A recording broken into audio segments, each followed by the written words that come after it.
The severe thunderstorm warning has been changed to a tornado warning for Metro Louisville, Jefferson County. Announcer Bill Byrne receives a telephone call telling of its coming. April 3rd, 1974 started out like any other day. Folks woke up to mild spring weather, went about their business, sent their kids off to school.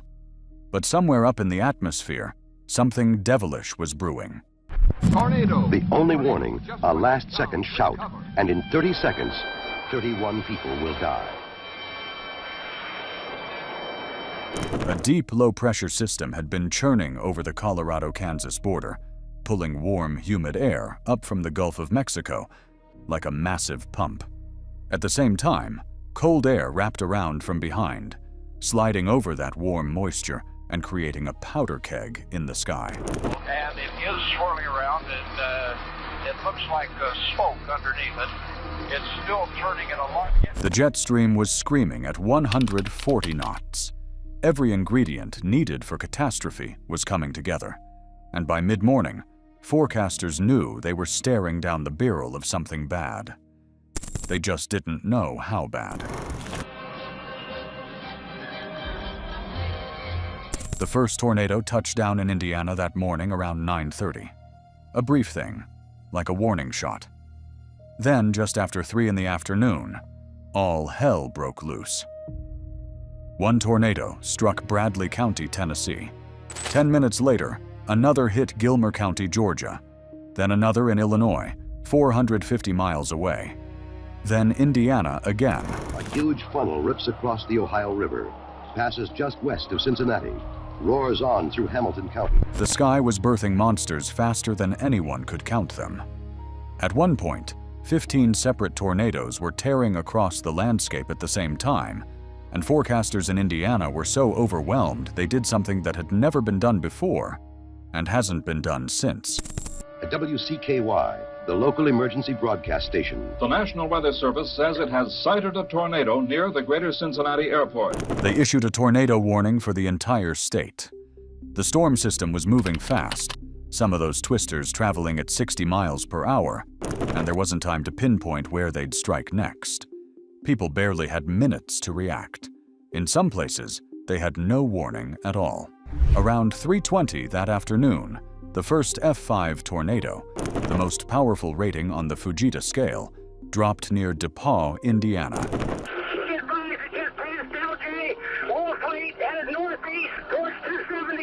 Six people died as homes were leveled and swept clean off their foundations.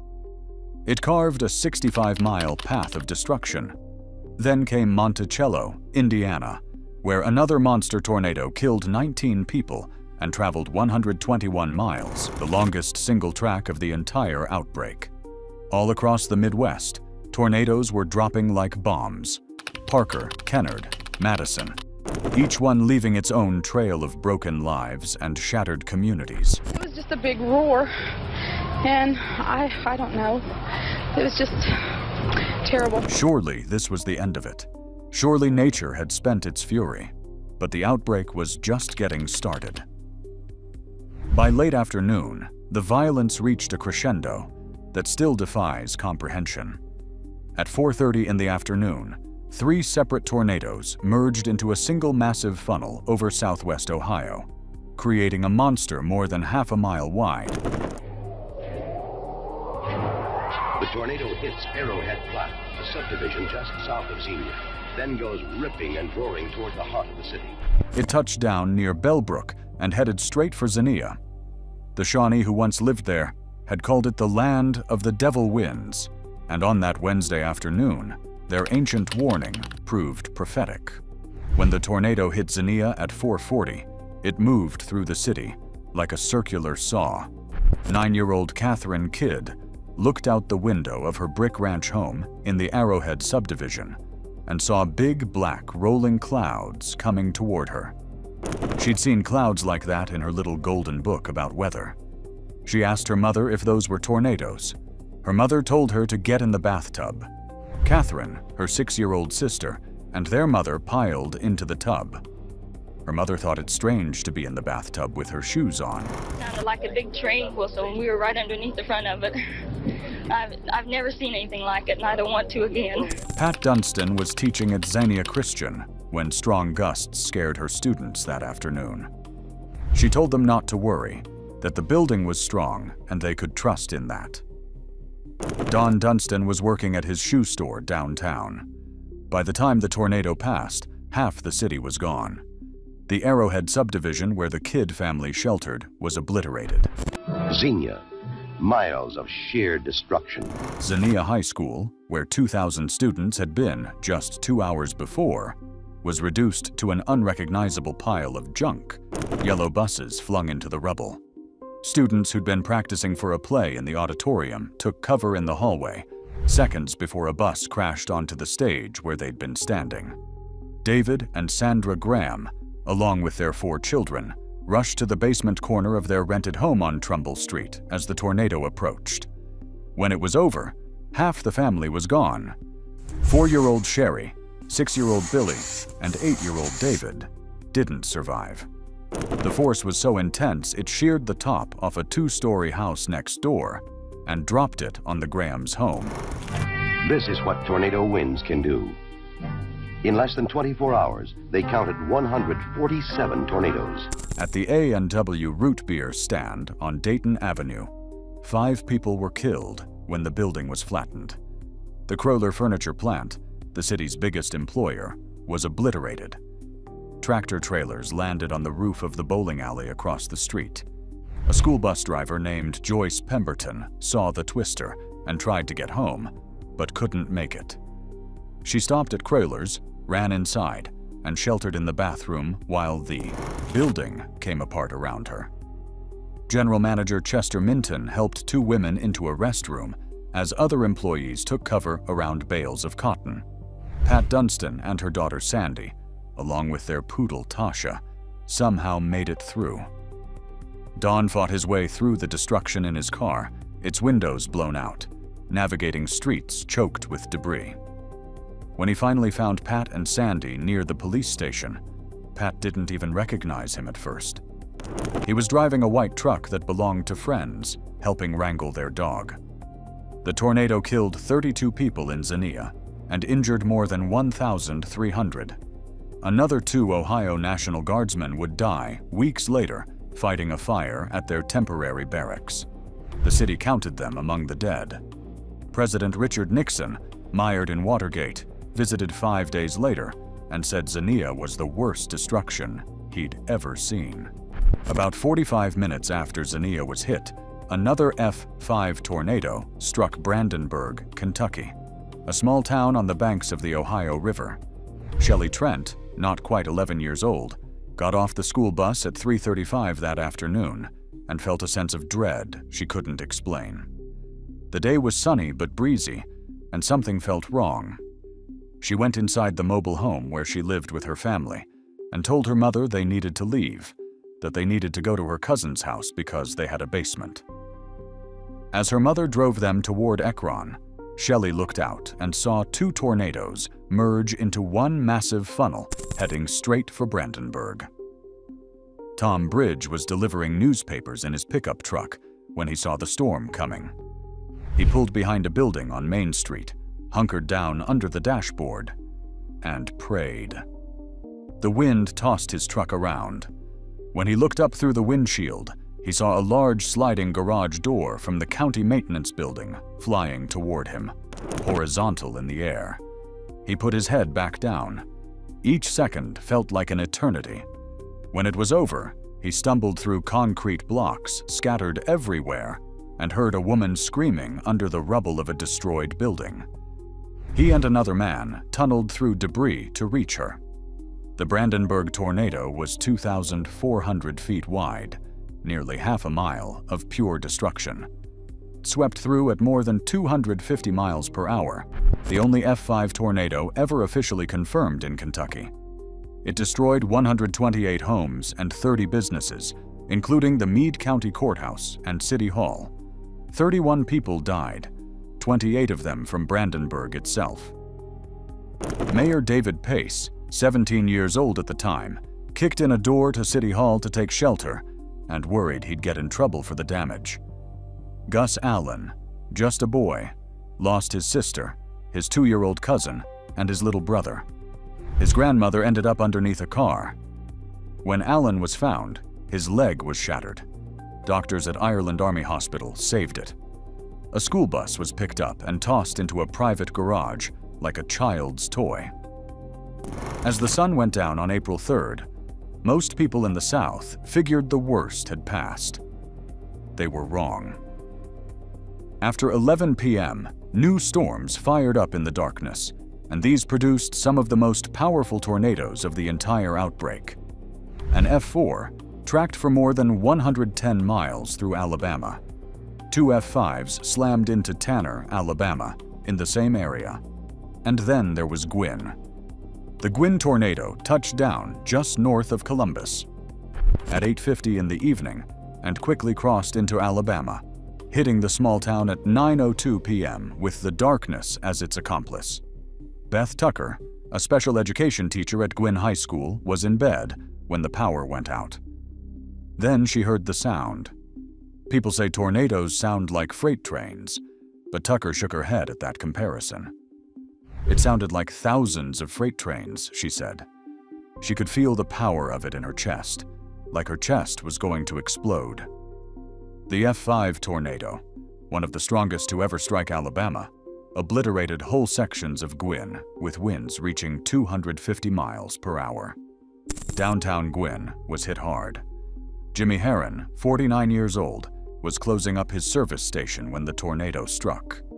The building collapsed and took his life. The post office was leveled. City Hall, the American Legion, the Cashin Motel, Alabama Oak Flooring, Royal Furniture, all destroyed.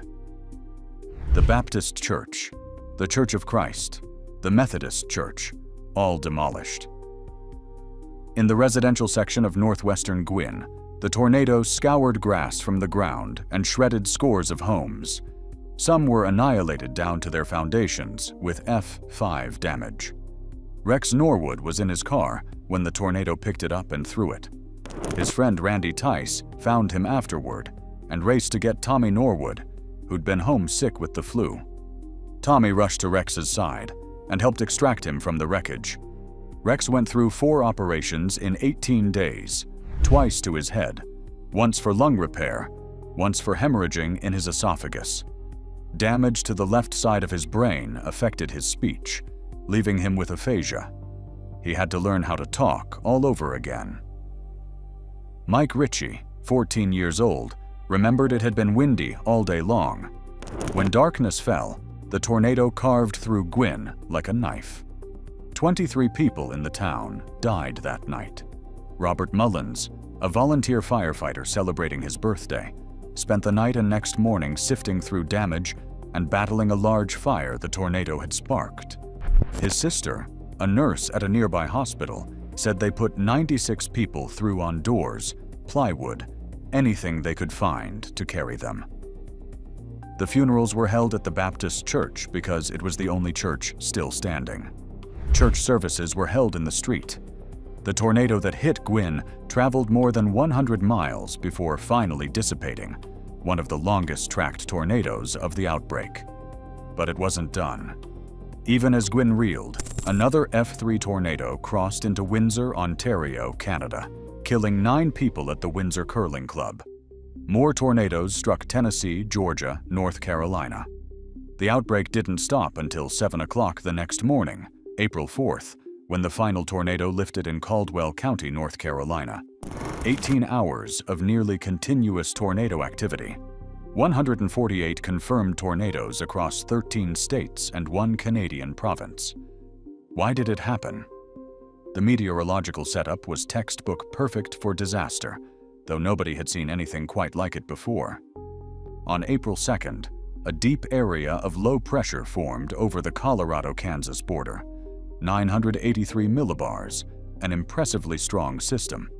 It created winds that forced high humidity air northward from the Gulf of Mexico all the way up into the Midwest and Ohio Valley. That moist layer got capped by warm, dry air aloft, which prevented thunderstorms from forming right away, but created extremely unstable atmospheric conditions. It was like putting a lid on a boiling pot. By the morning of April 3rd, the system had intensified explosively. Strong winds at both upper and lower levels of the atmosphere, combined with that stark contrast between dry air to the northwest and warm, moist Gulf air to the southeast, set the stage for massive wind shear and instability.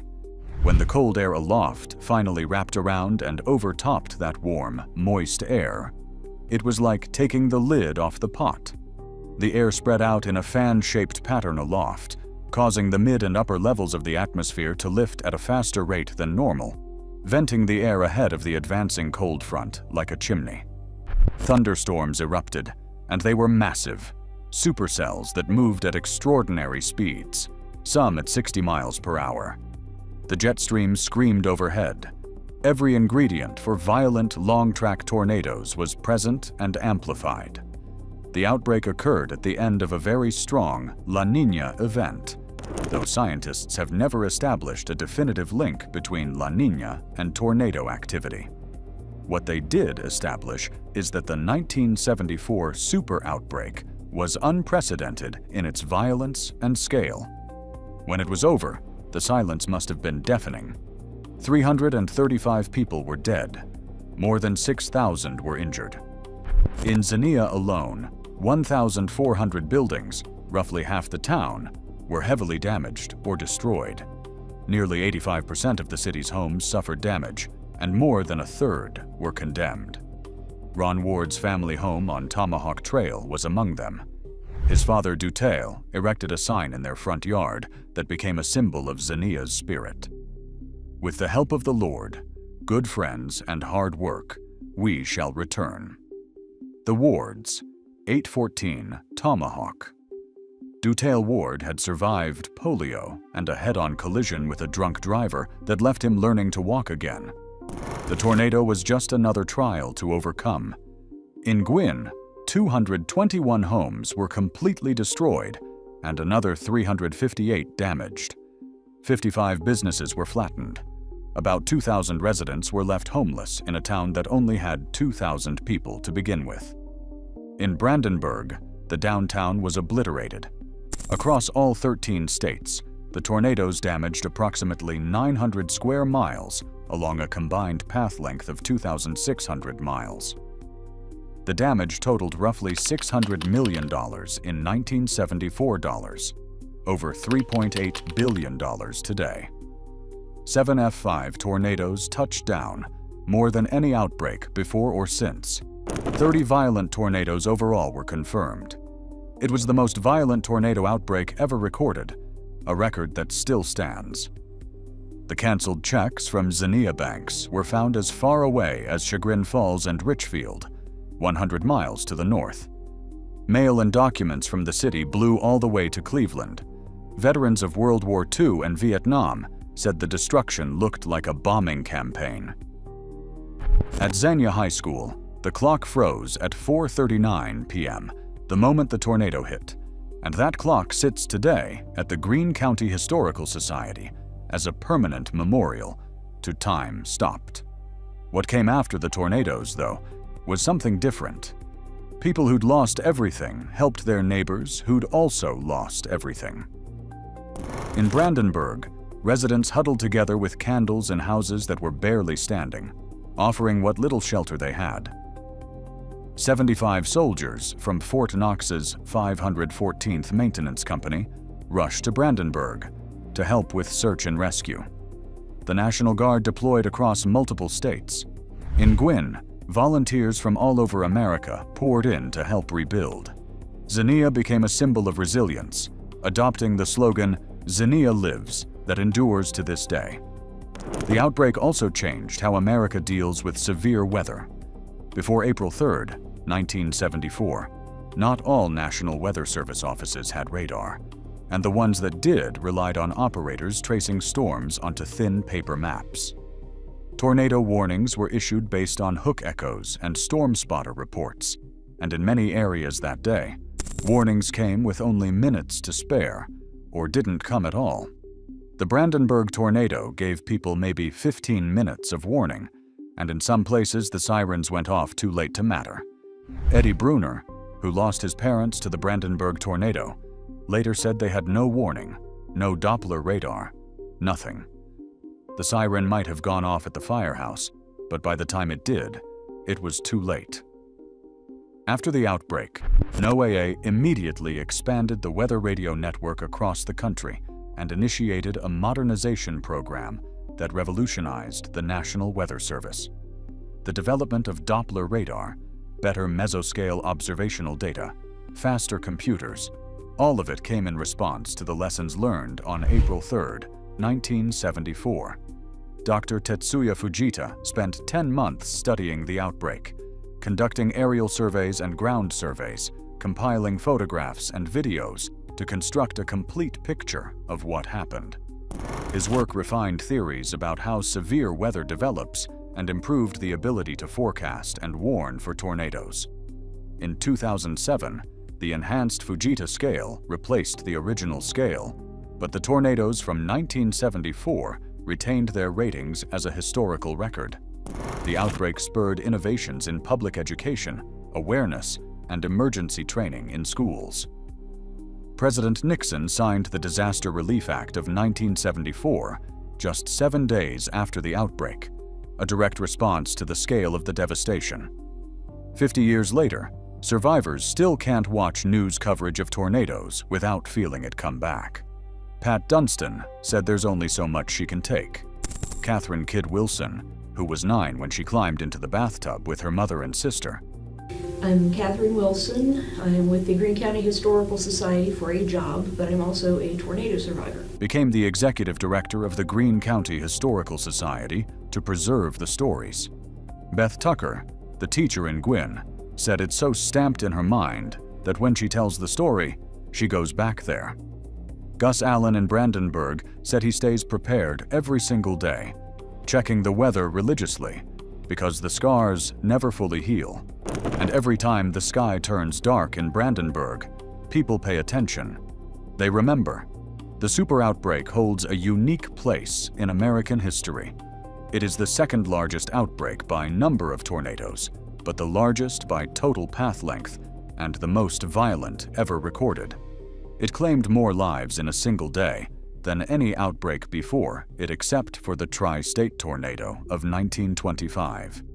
The outbreak intensity score, a metric created by tornado expert Thomas Grazoulis in 2023 to rank tornado outbreaks, gave the 1974 super outbreak an OIS of 578, making it the most intense tornado outbreak in recorded history.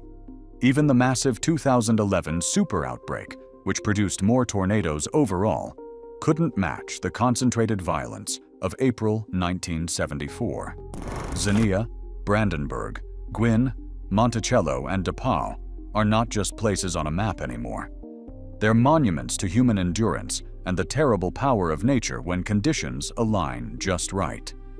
Or just wrong, depending on how you look at it.